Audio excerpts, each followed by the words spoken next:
Hey, everybody, welcome back to the Podcast Daily. Happy Thursday from Bill Landis and Austin Ward. We've got some fresh content, some analysis of Ohio State. This time, it came from actually on the Ohio State beat. Bill Landis diving in at ohiostate.rivals.com.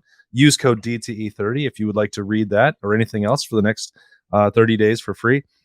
So we finished up the position previews, and now Bill put them all in order. How did you do it? It was really difficult. I thought it would be easy, and then I got past the first two, and I was like, I don't know what to do now. So I tried to. Part of it was like, I'll develop a formula, and I'll give a certain point value for like returning production and average recruiting rating and returning starters and all that stuff. And then I was like, you know what? I'm just going to do whatever I feel like doing. So it's not really, it's not all that scientific. But I tried to take into account all of the information that I used when I did the State of the Position series, which was all the stuff I just mentioned, in addition to what's coming down the road. It's not just what do we think are going to be the best position groups in 2023.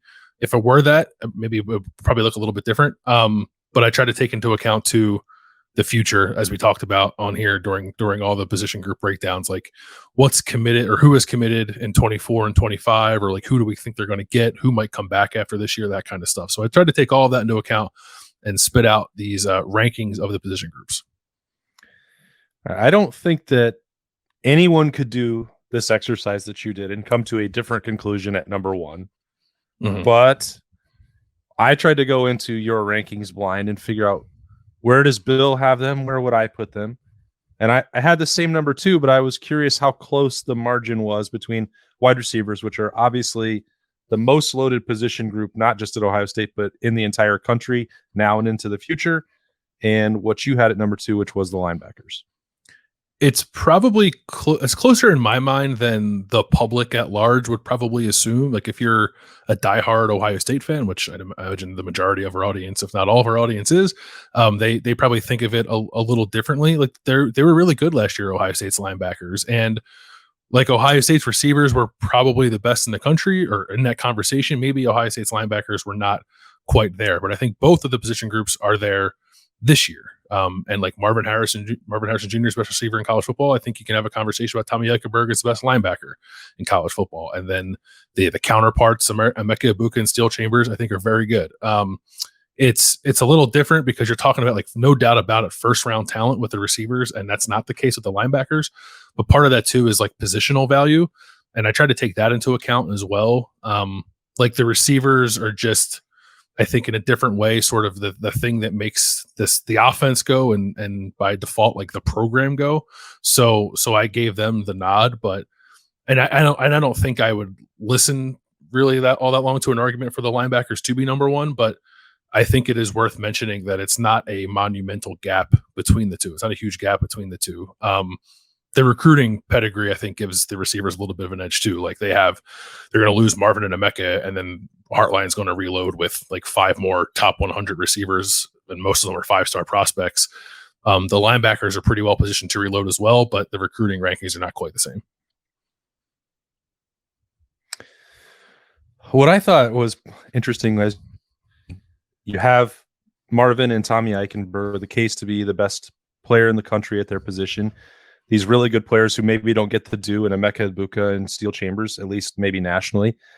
I think you can go even further and say that there's a veteran sidekick who is pretty talented recruits, not to maybe the same level in each case, who may not get a ton of individual stats this year, but Julian Fleming and Cody Simon also have a lot in common. And I know that a lot of people want to skip past Julian Fleming to the next wave of wide receivers, the same way that happens with CJ Hicks at linebacker. But I mean, that's a key part of this conversation for both of those units being so good for this year in particular. Like, and we barely reference them. There's certainly not people that get a lot of national acclaim. Julian probably much more so than Cody Simon, but we've said a lot of times on this show, or at least I have, that Cody Simon, the leap he made, he was a lot more productive as a third wheel last year than he was as a starter. He was, and I think he'll be that again this year. I guess there's the chance that CJ Hicks takes some of that away from him, and I know there's probably not a small segment of the fan base that would like to see that happen. I think Cody definitely has a role in the defense, and an important one. And I tried to make sure every time we talk about the linebackers, I try to make sure to point that out because I do want to acknowledge how much better he got last year in addition to Tommy and Steele. But yeah, they're similar. I think they are. The two rooms are pretty. I don't want to say alike because like Hartline is the best at what he does in the country, and the linebackers aren't there yet. Like I don't want to anoint them because they had one good year, but it is also a bit remarkable to me how far that linebacker position has come in the last couple of years, because that was the part of the defense that probably took the brunt of the blame for how poor they played in the couple of years prior. So that they're number two now in my mind, and I would think in everyone else's mind, or most people's minds, I think is a good testament to the work they've done. All right. How did you get into the next tier? That's where it got tricky.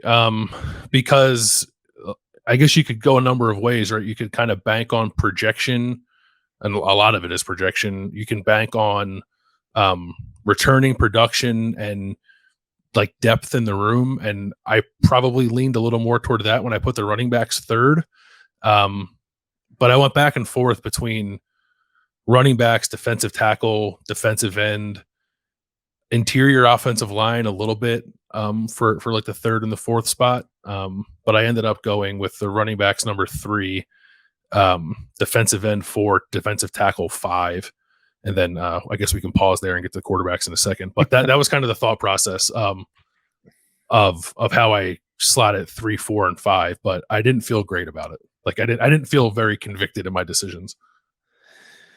Yeah, I don't really know where I would have gone. I think I would have wanted to separate the guards from the centers and then put Donovan Jackson and Matthew Jones up there. Like you have to start like cheating.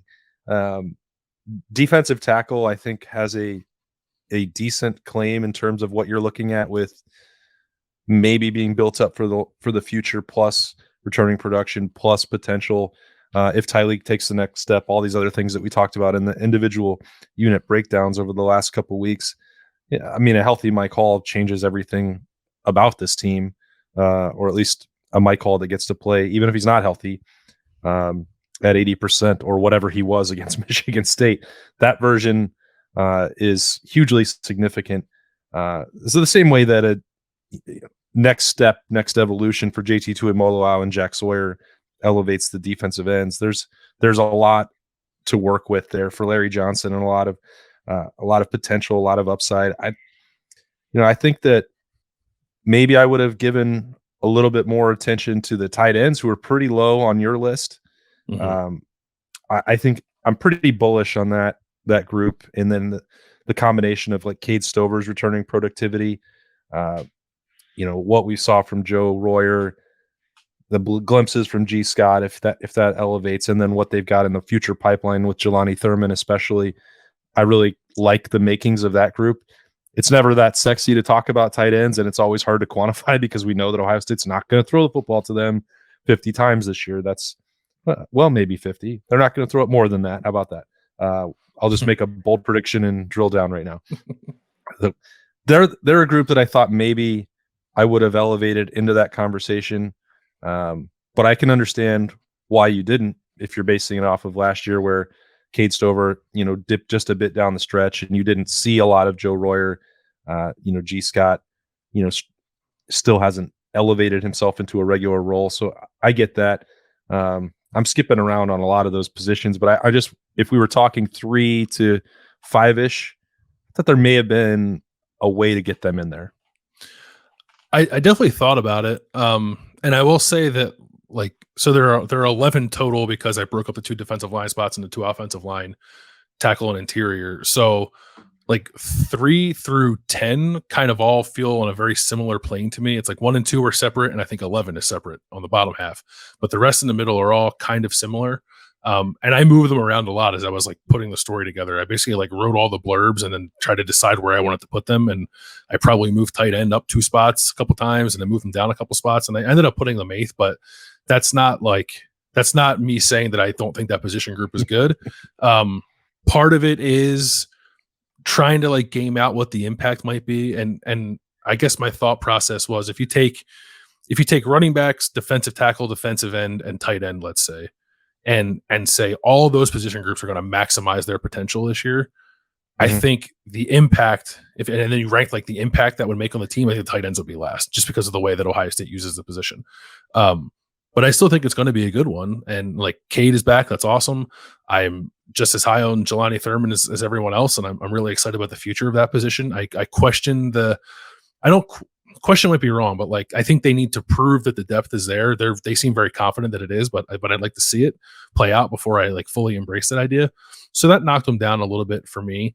But I think if you want to put them anywhere from like 3 to 8 where I had them, I think that makes sense based off what they have returning. It's like the entire room is back basically besides Mitch Rossi. So that's a good spot for them to be in. And I think I just leaned a little more into the potential of the two defensive line groups, and the impact that I think they're going to have and can have this year if everything clicks right for them. But I think all the groups we've mentioned in the last 5 minutes, I think all of them are going to be pretty solid. Yeah, no, that logic makes a lot of sense. Can't argue with that really at all. Number 6, maybe we could. You're just one of these concerned haters. That's all you are, Bill. I didn't know what to do. I was like, they're going to be good. The quarterbacks, they're going to be good. We haven't seen really anything from anybody, but we know they're going to be good. So what do you do with them? I just stuck them in the middle. Like I didn't know if you want to put them. Somebody on the board was like, "I'll put them second." Like, great. I can't argue with that. Put them first if you want to. Maybe not first, but you can put them up pretty high, I think. So I don't know. I think I want to be. I don't know what the right word is. Like a little conservative, I guess, with how much we're putting on that position, but the track record is so strong that like, of course they're like, if they're even like merely above average, that would shock me. Like, I think they're going to be very good. So, I just didn't know how to handle the fact that we haven't seen any of them. So I stuck them in the middle at number 6. Yeah, fair. And you made a week 2 that like maybe even after Indiana could be different. Like it's once they do something, the opportunity for them to really shoot up is the same as probably the way you felt about cornerbacks lower than 6. Like it's early. And if you're just going to bank on the recruiting rankings beyond that, not just with Devin Brown, but Aaron Noland or even into the future past that, like that's banking on a lot of potential. There's not a lot of proven stuff on the field yet. Yeah, if it were last year, they would have been one. It would have been one. I don't think I wouldn't have thought twice about it. I don't remember. I don't think I did this exercise last year when I was at the Athletic. I'm pretty sure I didn't, but I've done it in years past.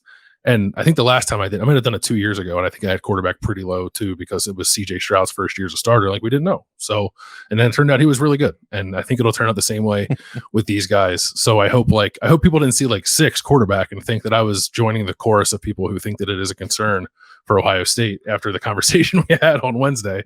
I'm not flip flopping. I'm just trying to I guess be honest with where they are, but acknowledge that. After like 2 games, I'm almost assuredly going to be wrong about this. Well, I mean, it's a snapshot of July. It's not meant to. Yeah.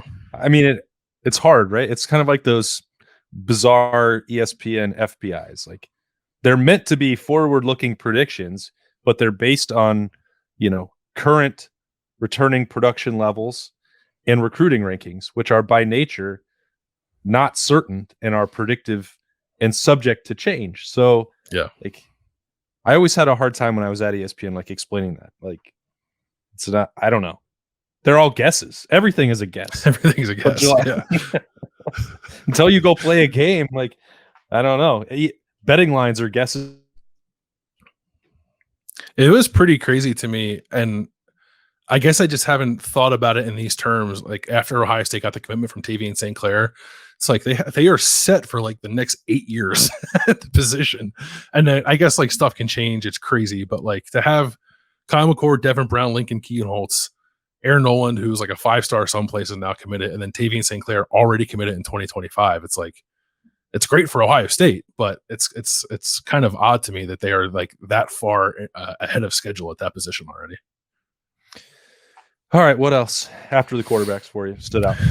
So I had interior offensive line ahead of tight end, and as we've had this conversation, maybe that's wrong, because I think the uncertainty at center is enough that maybe tight end should be above interior offensive line. For as good as I think Donovan Jackson and Matthew Jones are and are going to be, maybe that's a little bit of a misstep by me. I'm pretty high on Donovan Jackson, and I think maybe some people are waiting. They want to see a little more, and that's fair. Like I don't think he was a world beater for all of last year, but I just feel like I've had like too many conversations with people about Donovan since he committed to Ohio State and just how high his ceiling was, that it's hard for me to imagine he doesn't take a pretty big step forward this year, both in his play and also as a guy who's just going to be like the leader of the offensive line room, and I think a really important voice on the offense as a whole. So I think that gave that position group a little nod for me, above tight end. But again, you want to move tight end up, that's cool.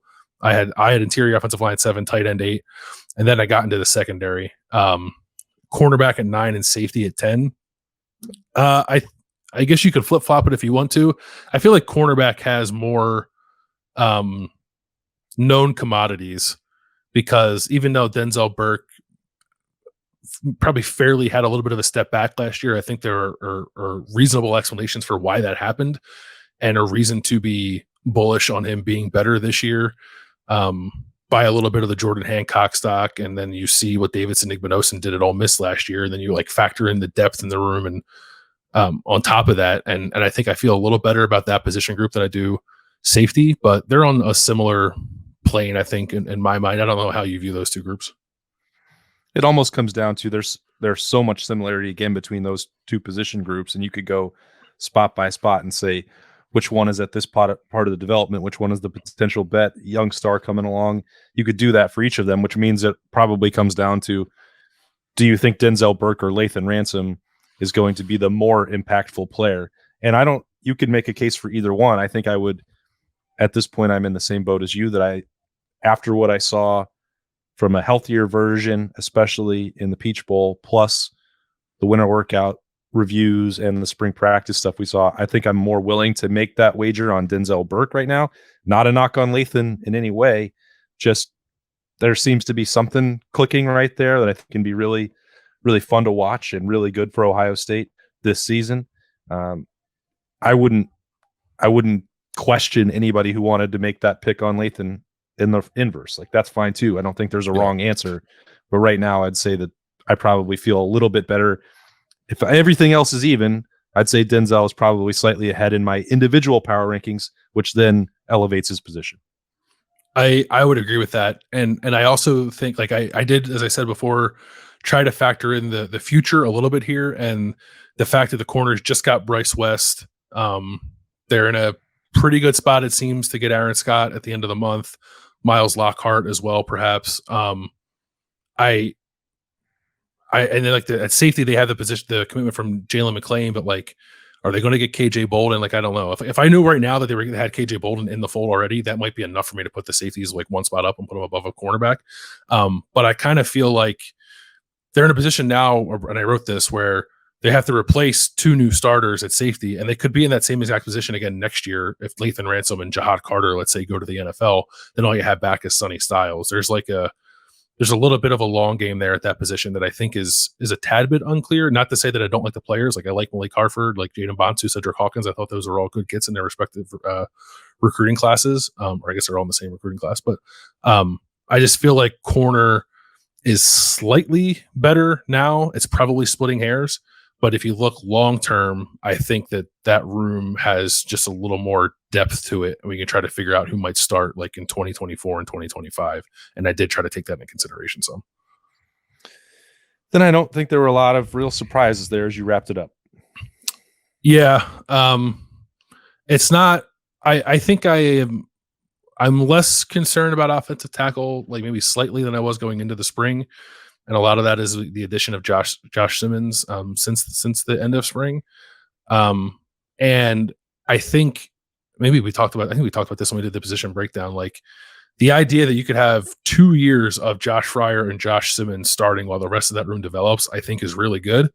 It's just a question of, what does year one look like? And if it's a little slow out of the gate, or it's probably not going to be as good as it was last year with Paris Johnson and DeJuan Jones. like how much worse than last year can it be for Ohio State to still accomplish its goals? And I think Josh Fryer and Josh Simmons are good enough for them to make it work this year, and will be better for it in the long run after going through a year of starting. But I could see it getting a little hairy at times this year. And then beyond those two, there's not a lot of depth. So there's really no depth. So they have to get a lot of those young guys ready to play too, which is why the 2-year window that Simmons and Fryer might allow you is all the more important. Yeah, no doubt about that. Couldn't really quibble much with that. I thought it was just going to be fun to point out your quarterback spot more than anything else on this show. So, one day after we talked about it on the podcast daily for Wednesday, I mean, they're extremely well positioned to jump up into a top spot pretty quickly. Yeah, And they're going to be like. If they don't, we're going to be having a lot of different conversations. We will. Yeah, they'll check what day is the Indiana game? September 3rd. On like September 4th, they'll be third at worst, I think. Good. Well, that'll be a great show. We'll go back and revisit July's power rankings after the opener. Yeah. Probably won't. I'll put some units that we'll skip that, but we'll definitely update it at some point, probably during the bye week. That sounds like a great time for it.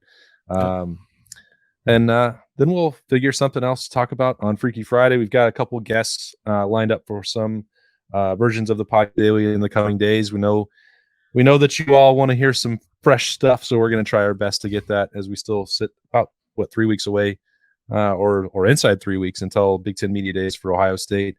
So the countdown is on. Thanks for bearing with us. Thanks for joining us on a Thursday. For Bill, I'm Austin. We will talk to you later.